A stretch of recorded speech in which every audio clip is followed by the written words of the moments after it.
That's where I long to be, with my three good companions, just my rifle, pony and me.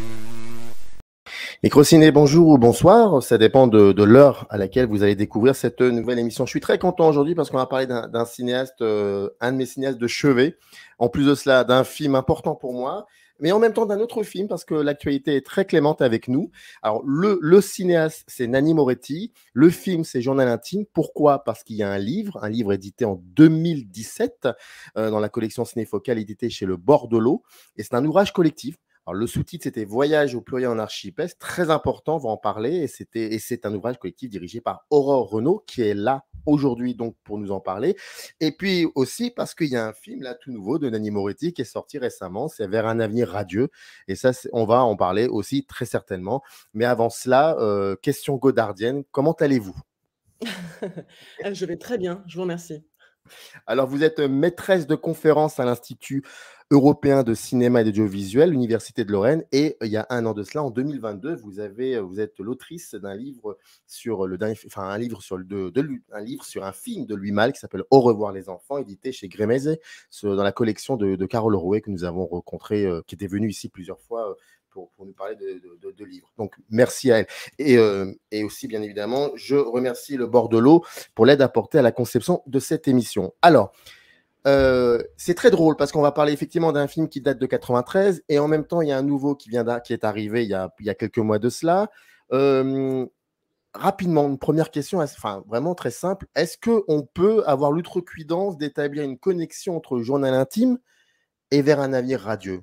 À Ah part bah oui, l'affiche, à part les deux affiches, hein, bien oh évidemment. bah, ça va nous prendre du temps si on essaie de de tirer tout ce qu'il peut y avoir de commun entre les 2. Bah, de toute façon, oui, c'est évident, la critique l'a beaucoup dit d'ailleurs, notamment, bon, évidemment en Italie, mais aussi en France. C'est comme un Nanni de journal intime qui aurait, mûri, vers, un avenir radieux. On va pouvoir peut-être en parler, mais c'est la question de l'identité et de tout ce qu'il y a d'autobiographique, d'autofictionnel dans le cinéma de Moretti qui est encore plein cadre hein, dans son dernier opus. Et en même temps, enfin, tout est outré encore un peu plus peut-être dans le dernier, mais il avait déjà bien commencé avec Journal intime. Et sur la question notamment du nom, parce que évidemment quand je suis allée voir Vers un avenir radieux, j'avais Journal intime en tête. Et dans Journal intime, c'est le premier film où il apparaît sous sa véritable identité. Il est Nanni Moretti. Alors que, et c'est une toute petite différence, mais je pense que ça dit déjà des choses. Dans Vers un avenir radieux, il est Giovanni. Donc il a repris son identité presque plus mature. Nanni, il y a l'aspect diminutif, il y a quelque chose de presque amical du rapport qu'on peut avoir avec ce cinéaste dans Journal intime. Dans Vers un avenir radieux, voilà, il a 70 ans, son rapport au cinéma aussi est plus mature et il assume, ou alors il revient à quelque chose qui est son identité propre. Lorsque Moretti réalise Journal intime en 93, il y a un état du cinéma italien qui est là, qui est conséquent. Il en parle d'ailleurs dès le début dans le film, via une séquence très très drôle. Des années après, quand il fait Un avenir radieux, le personnage a changé, le cinéma italien aussi, mais on a cette impression un peu comme les derniers films de. Alors, je dis pas que idéologiquement c'est la même chose. Attention, je fais très attention à ça parce qu'on lui a reproché un tout petit peu d'être réac sur le dernier, mais c'est pas de ça dont je parle. Les derniers films de John Ford, on disait de lui qu'il prenait en considération que le monde avait évolué, même qu'il avançait, mais que lui, finalement, il l'observait. Il disait, OK, c'est vrai, c'est comme ça, mais peut-être que je n'avance pas avec ce monde-là, comme le Sergent Noir, par exemple, tout ça.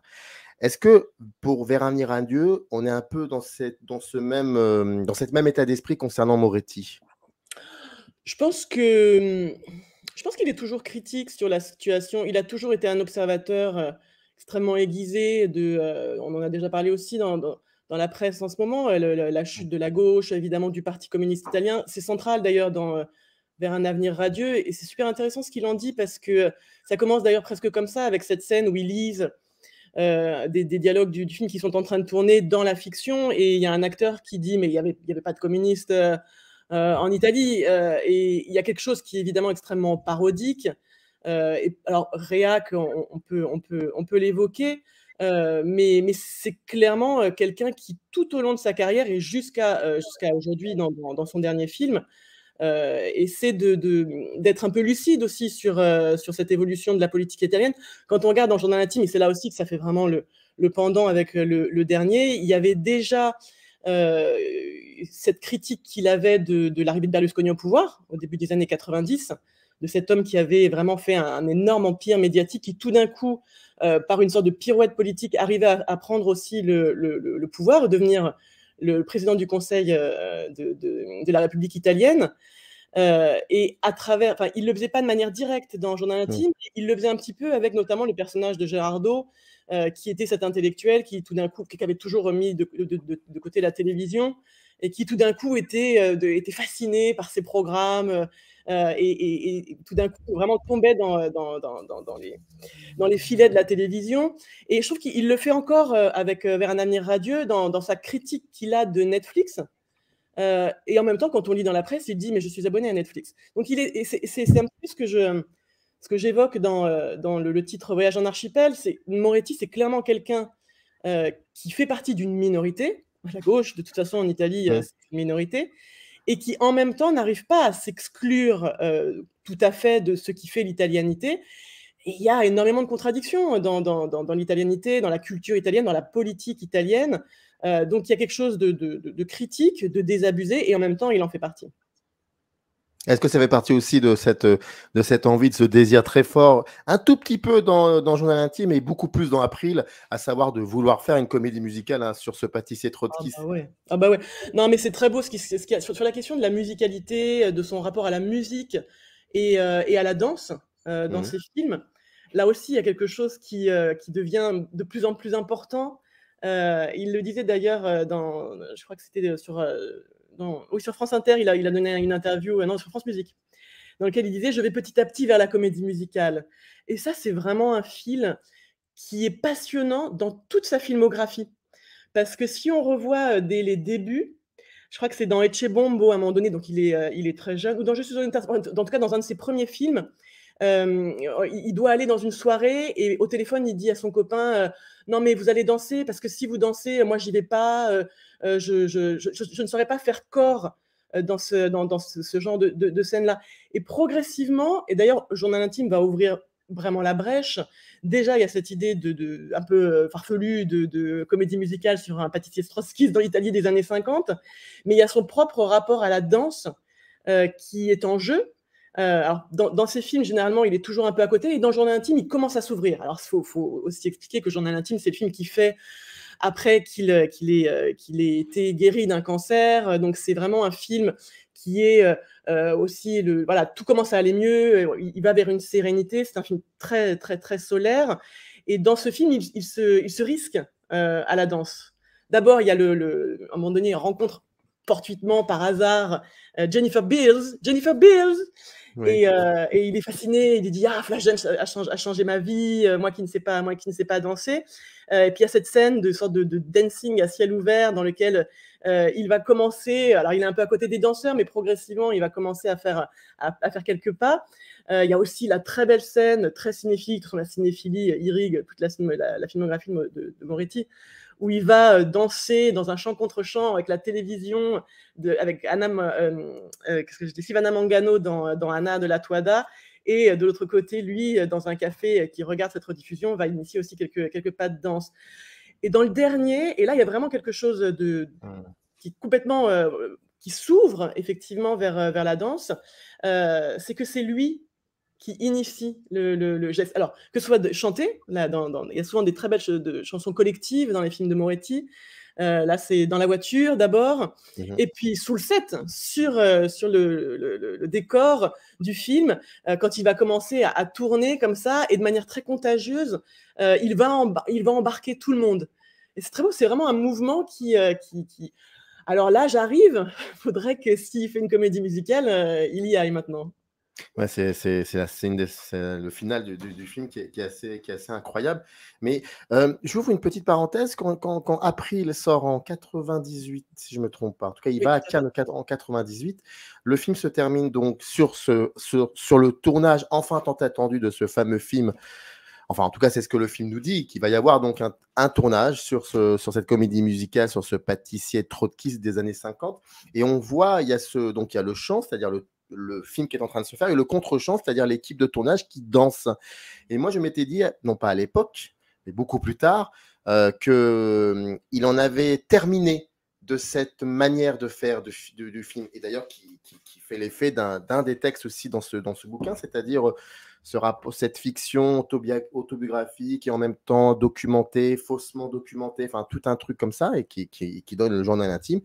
Et quand je vois Vers un avenir radieux, alors certes, la configuration filmique est de temps en temps différente, mais j'avais l'impression qu'en fait, qu'il en avait terminé avec ça et finalement, il y revient. Comment vous pouvez... Alors déjà, est-ce Ah oui. que ce que je dis est-ce que vous Non, non, tout partagez à fait. ça? Ah non, mais complètement, complètement. Et Je comment vous pense pouvez que expliquer? Je pense que quand il a fait déjà ses journaux intimes et April, vous avez tout à fait raison, c'est vraiment, ça fonctionne très bien en diptyque. Et April il termine aussi avec la naissance de son fils. Oui. Donc dans ce travail autobiographique, autofictionné, tout d'un coup l'effet miroir devient complètement abouti, hein, et on pourra reparler d'ailleurs de la manière dont lui se met en scène, qu'est-ce qu'il dit véritablement de lui. Mais il est arrivé au bout de ce travail-là, certainement avec April. Et quand on regarde, juste après, c'est La Chambre du Fils. Et dans La Chambre du Fils, c'est le premier film de Moretti où il apparaît plein cadre encore, mais il n'est plus du tout assimilable au personnage qui est dans sa filmographie de fiction depuis les débuts. Dans Je suis un autarcique, il n'est pas Nanni, il n'est pas Giovanni, il est Michele Apicella, comme dans tous les autres films jusqu'à Palombe la Rossa, mais c'est déjà lui. Et il le dit de manière très claire. De toute façon, Apicella, c'est le nom de jeune fille de sa mère. Donc, on peut complètement le retrouver dans toute sa filmographie. Après April, il y a une césure qui est vraiment, je pense, liée à la naissance de son fils. Et Le Caïman aussi. Donc, il fait des films dans lesquels il joue, où il est un peu plus en retrait, comme dans Le Caïman. Et puis, je pense que ce qui va le faire revenir à l'avant-plan, notamment, c'est La mort de sa mère, quand il va tourner le très beau film Mia Madre, mais là, il a besoin d'utiliser un autre personnage pour se mettre aussi certainement un peu à l'abri. Et c'est Margarita Bay qui arrive dans son cinéma dans le rôle central. Lui, il joue le frère, et donc il peut dire des choses différentes aussi en tant que personnage un peu sur le côté. Mais on sent clairement que sa filmographie n'arrive pas à abandonner tout ce travail sur cette autofiction qui est une vision clairement outrée de lui-même, qui lui permet de dire à la fois des choses sur lui, mais aussi sur l'évolution du cinéma, l'évolution de la politique italienne, de la société, de la culture italienne. Donc je pense que c'est quelque chose, il n'en aura jamais véritablement fini avec ce cinéma autofictionnel. Alors, Berlusconi, vous l'évoquez dès le début de l'émission, il est en Italie depuis très très longtemps. On n'a pas attendu, voilà. C'est-à-dire que dans la tête de Moretti, il hante Moretti depuis très longtemps, pas forcément depuis April avec cette séquence d'ouverture d'anthologie. Mais là où je veux en venir, c'est que est-ce que vous pensez que le cinéma de Moretti change après April parce que peut-être c'est une manière aussi à Moretti, de parler, comment dire, de critiquer Berlusconi et les répercussions berlusconiennes sur l'Italie dans les années 2000. Est-ce qu'il se dit que son cinéma doit changer? Il ne peut plus être comme avant parce que la place de Berlusconi est beaucoup plus importante que dans les années 80 et 90. Début 90, pardon. Je pense que c'est au-delà de Berlusconi, c'est la question de la politique dans le cinéma de Moretti qui est centrale. Mais de toute évidence, il a toujours vu son cinéma et les multiples manières qu'il a eu d'éclater le cinéma comme une forme de résistance à la remontée de la droite. Enfin, la puissance de la droite a toujours été au pouvoir. Hein. Quand on regarde, même si les communistes ont eu beaucoup de militants, beaucoup de forces politiques, ils ont toujours été dans l'opposition. Donc la place de Berlusconi, elle est aussi assimilable à la place de la droite dans la politique italienne. Mais clairement, ce qui est important de voir dans le parcours de Moretti, c'est qu'il est de gauche, de manière évidente. Il n'a jamais été un communiste, Mais en tant que jeune adulte qui entre en cinéma, la place de la gauche dans le cinéma, c'est quelque chose qui l'a toujours interrogé. Même la question d'être militant.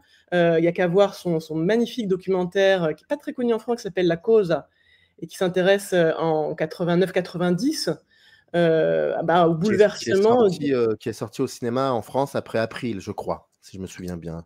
Alors, en fait, il a été tourné après Palombe-la-Rose à 89. Donc, et c'est très intéressant. D'ailleurs, il y a un texte dans le livre, là, sur Journal intime, qui interroge le dernier film de fiction de Moretti avant Journal intime, c'est-à-dire Palombe et la Rossa, qui est un film déjà aussi sur la crise du communisme en Italie. Et juste après 89-90, il y a eu tout un débat dans les partis communistes en Italie pour savoir, après l'effondrement du bloc soviétique et communiste, qu'est-ce qu'on allait faire du communisme en Italie. Et donc, ils ont changé de nom. Et donc, c'est la cause, cette chose qui a été discutée chez les militants dans de nombreuses tribunes. Moretti a décidé de faire un documentaire pur, où il filme des tribunes, des prises de parole de militants, de dirigeants communistes. Et c'est très intéressant parce que c'est les deux films qu'il a fait avant Journal intime. Donc, on est entre 89 et 90.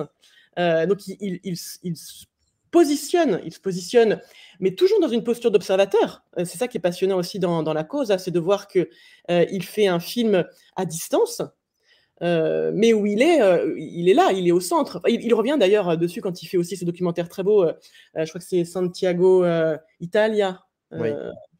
Donc, la politique est toujours là, que ce soit du point de vue du documentaire, où là, il peut traiter les choses de manière extrêmement frontale, en observateur, mais bon, un observateur, on ne sait jamais qu'il est... On sait qu'il a toujours, de toute façon, un point de vue, un regard, mais aussi dans les films de fiction. Ses premiers courts-métrages sont déjà aussi des films qui posent des questions politiques. C'est quoi être un jeune? C'est quoi la politique aujourd'hui en Italie? Donc, je pense que c'est vraiment beaucoup plus large que son rapport à Berlusconi. Le truc qui est très particulier en Italie, et ça, il en parle dans un documentaire, dans un film qui s'appelle L'unico paese al mondo, c'est qu'en Italie, il y a une particularité qui a fait que quelqu'un qui avait un tel empire médiatique a pu devenir président du Conseil. Et ça, c'est l'aberration italienne. Et c'est quand même fou de voir que son film sort maintenant, à la fin de l'ère. Bon, Berlusconi était déjà out, mais voilà, là c'est concomitant presque en France avec la mort de Berlusconi, la sortie du dernier film de Moretti. C'est quand même un hasard assez rigolo.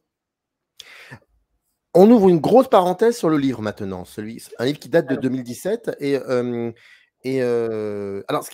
le dites, ce qui est très, alors c'est un livre qui date de 2017, qui parle d'un film de 93, et en plus de cela, après le Journal intime, il y a eu d'autres films qui ont été faits, enfin après, mais plutôt après, il y a d'autres films qui ont été faits comme La Chambre du Fils, Abemus Papam, Le Caïman, et puis Mia Madre.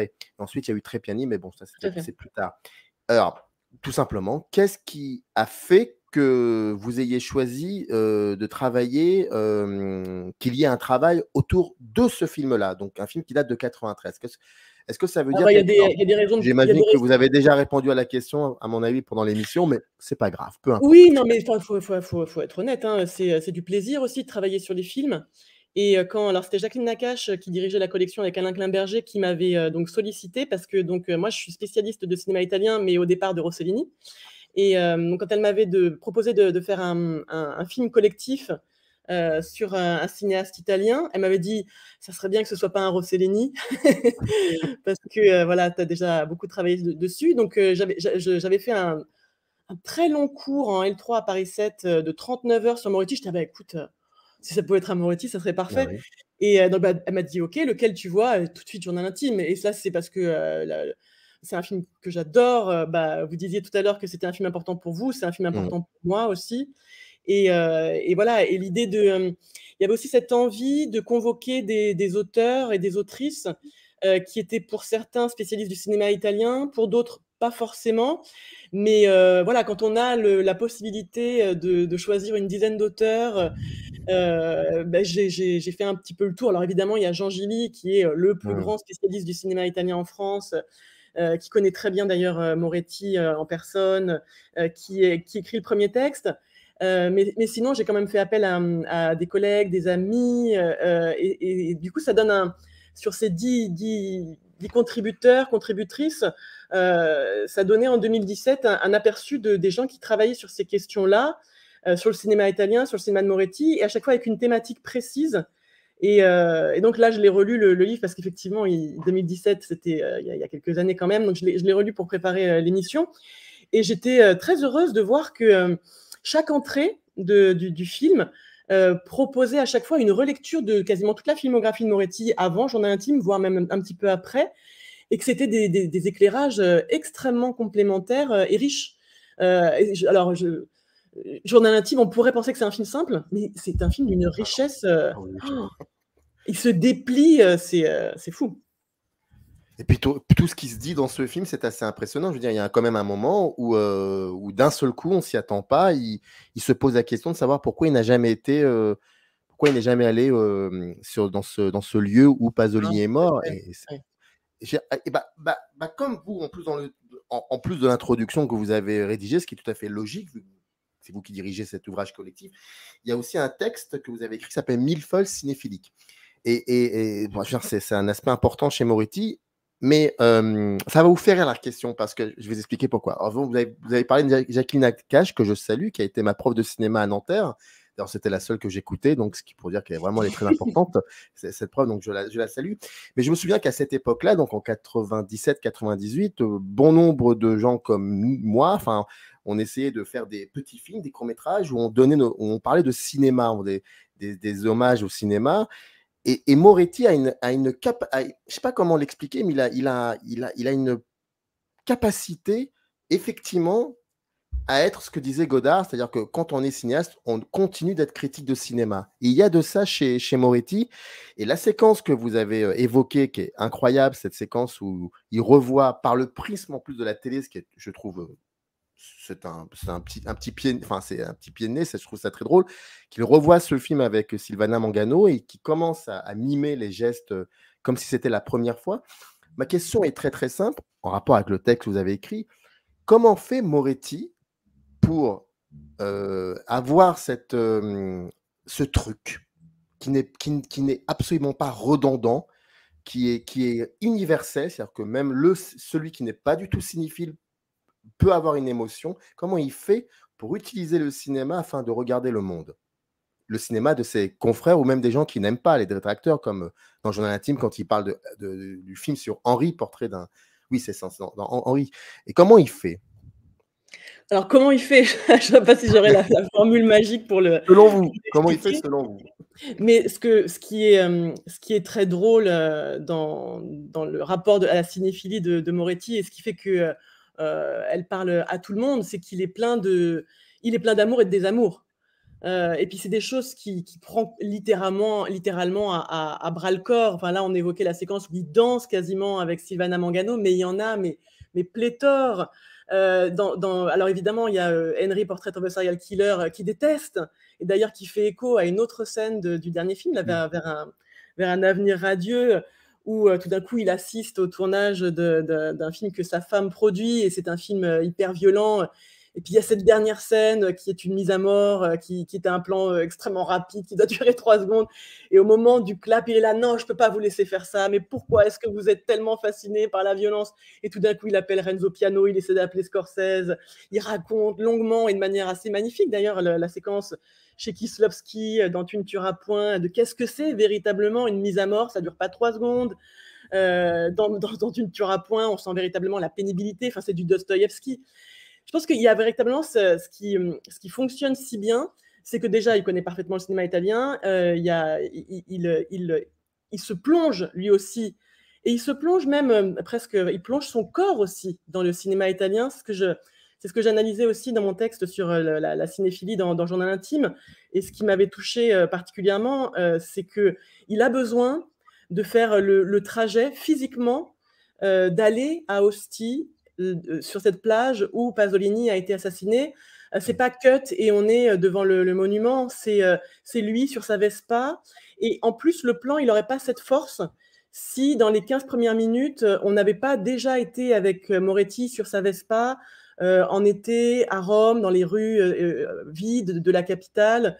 Et lui, cinéaste, bon, on le sait pas encore, mais rescapé d'un cancer, qui voilà, très heureux, et raconte une sorte de journal intime estival de ce qu'il a fait à ce moment-là de sa vie.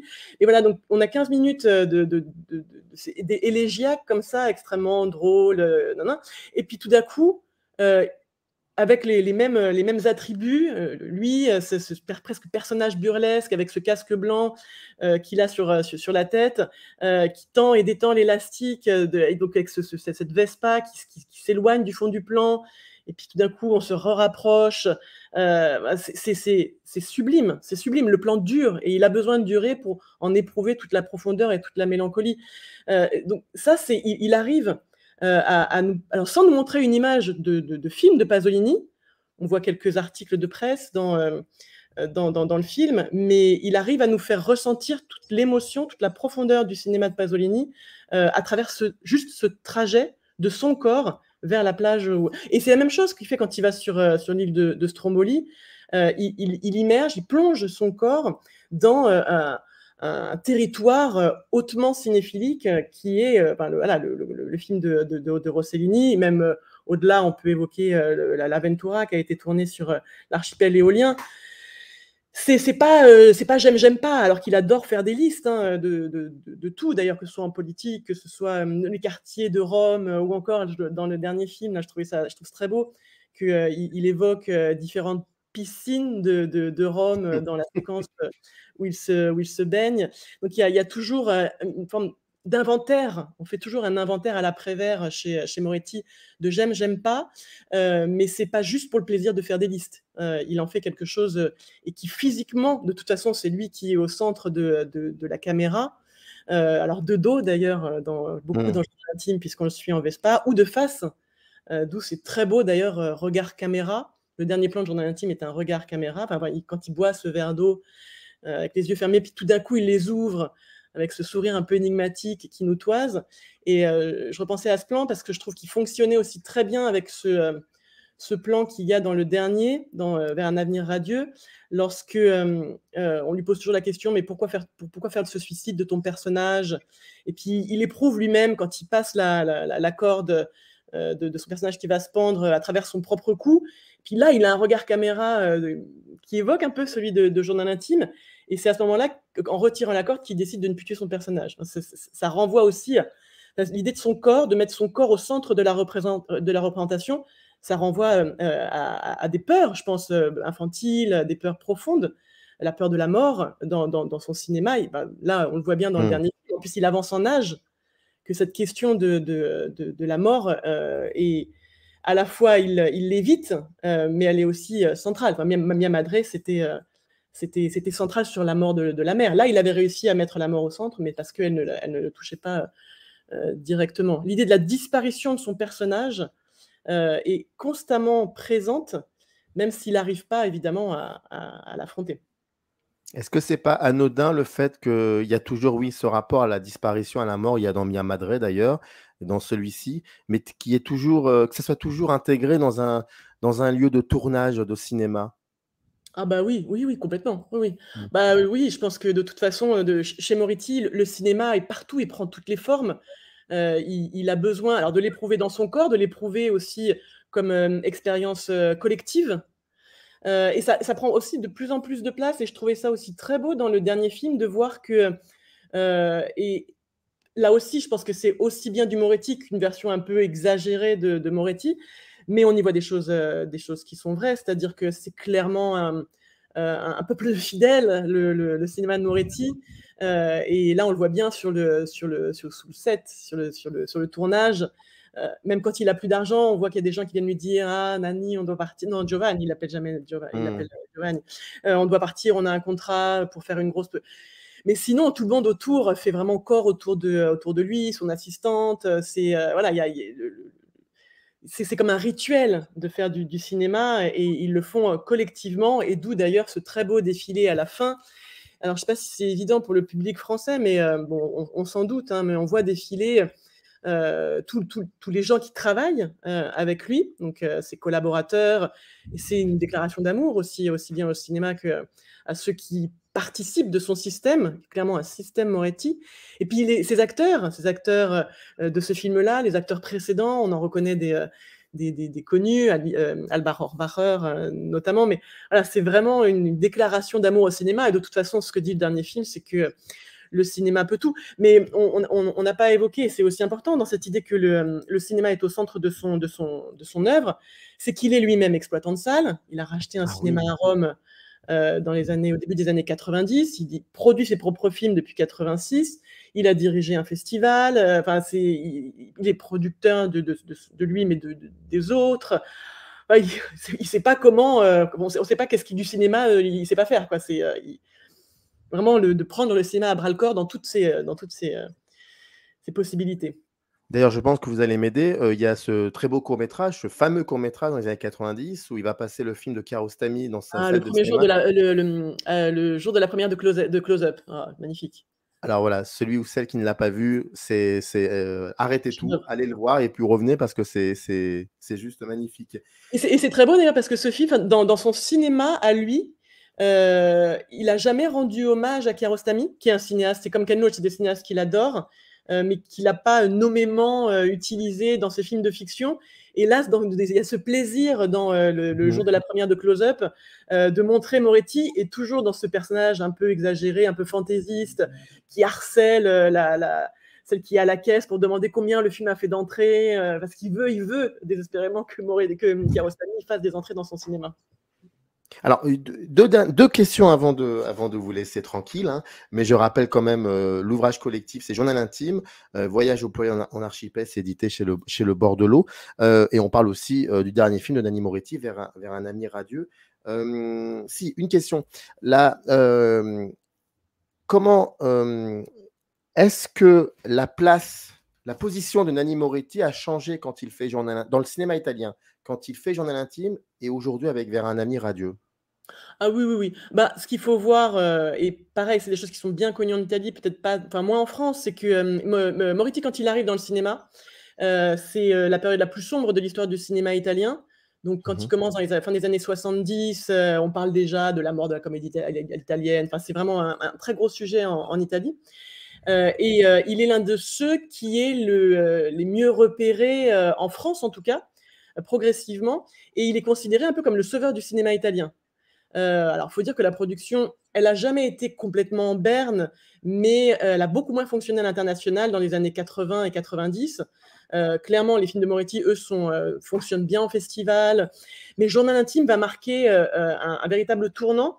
Et il y a un très bon article, c'est le dernier article de l'ouvrage, un article de Sébastien Lepagelet, qui est un historien qui travaille sur la réception française de Journal intime, et qui explique bien ça. C'est que tout d'un coup, il y a eu ce qu'il appelle, j'aime beaucoup l'expression, l'onction de l'unanimité. C'est que toute la critique française a porté au nu Journal intime, et en a fait, et d'ailleurs c'est intéressant parce que Journal intime, c'est le premier film dans lequel Moretti est appelé Nanni. Et je disais au début de l'entretien qu'il y a une forme de familiarité dans ce film qui a complètement été reprise dans la réception alors évidemment en Italie, mais aussi en France. On le regarde de France, hein, nous, Nanni Moretti.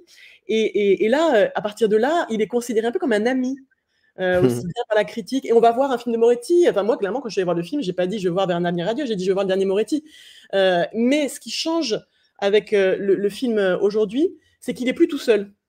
Le cinéma italien va beaucoup mieux. Alors, il va véritablement mieux en Italie, mais aussi à l'international. Il n'y a qu'à regarder le nombre de films italiens qui sont en sélection dans les festivals internationaux, que ce soit Cannes, Venise, Berlin. Il y en a beaucoup plus. Il n'y a pas du tout comme Moretti. Alors évidemment, lui, il va toujours à Cannes, mais il n'est plus tout seul, et depuis un moment. Donc, lui, il garde une forme de minorité dans c'est ce que j'évoque avec cette idée d'archipel. Il fait partie d'une minorité sans arriver à s'extraire de la majorité, mais le cinéma d'auteur italien se porte beaucoup mieux aujourd'hui. Alors, il y a un texte dans le livre signé Olivier Maillard sur la comédie italienne, et c'est important peut-être de terminer sur ça. Est-ce qu'on peut dire que Nanni Moretti, enfin moi je connais un peu la réponse, j'ai lu le texte, mais est-ce qu'on peut dire que Nanni Moretti fait des comédies italiennes comme on l'entend, C'est-à-dire, quand on parle de comédie italienne, on parle d'une période du cinéma italien et pas forcément celle d'aujourd'hui. Mais est-ce qu'on peut dire qu'il fait de la comédie italienne, Nanni Moretti? Alors c'est la réponse serait un petit peu longue, mais pour synthétiser un peu ce que disait, Olivier Maillard dans son article, lui, il définit le comique de Moretti comme un comique autarcique, ce qui correspond aussi à ce que Mmh. j'évoquais sur cet aspect un peu de minorité par rapport à la majorité, alors que la comédie ad italienne serait plus une comédie, populaire et donc toucherait davantage de monde. Chez Moretti, on est clairement dans un cinéma d'auteur, qui a un public spécifique, qui est pas un public, petit, hein. Journal intime a fait 1 million d'entrées en Italie, 420 000 entrées en France, donc c'est du cinéma d'auteur populaire, on pourrait dire, mais qui peut, toucher à différentes définitions de la comédie. Le burlesque, par exemple, avec, cette idée que Moretti, ressemble un petit peu à Tati avec ses attributs, sa Vespa, son casque, qu'il a un corps aussi burlesque, tout ce rapport à la danse que j'évoquais tout à l'heure. Donc, il y a une partie qui pourrait être apparentée au burlesque, il y a une partie qui pourrait être une forme de comédie, de comique moraliste. Il y a vraiment cet aspect aussi un peu conte voltairien à la Candide. Donc, c'est une forme de comédie, mais Olivier Maillard parle de comédie qui serait aussi un peu sérieuse. Et je suis assez d'accord avec lui sur cet aspect-là. C'est pas du cinéma qui nous fait hurler de rire, mais par contre qui nous fait très, très, très souvent sourire. Oh, je vous avouerai qu'il y a des moments, moi j'éclate de rire dans Journal intime et surtout dans April, il y a des moments qui sont très très drôles. Bon, Vers un avenir radieux, c'est dans les salles actuellement. N'hésitez pas, il faut se presser parce que c'est tellement, enfin, ça reste très peu de temps dans les salles, les bons films malheureusement. Et puis il y a ce livre surtout qui revient sur le journal intime et il y a des connexions avec Vers un avenir radieux. En tout cas, on l'a prouvé là aujourd'hui. Le livre Journal intime, sous-titre Voyage au pluriel en archipel, c'est édité chez Le Bord de l'eau dans la collection Cinéfocale et le livre est sous la direction de Aurore Renaud qui était là et qui est venu pour nous en reparler de ce livre et aussi du film. Merci beaucoup d'avoir fait l'effort, c'était Merci beaucoup à un vous. plaisir. À très vite, merci à vous. Au revoir. Générique. Up arrive in the canyon, that's where I long to be with my three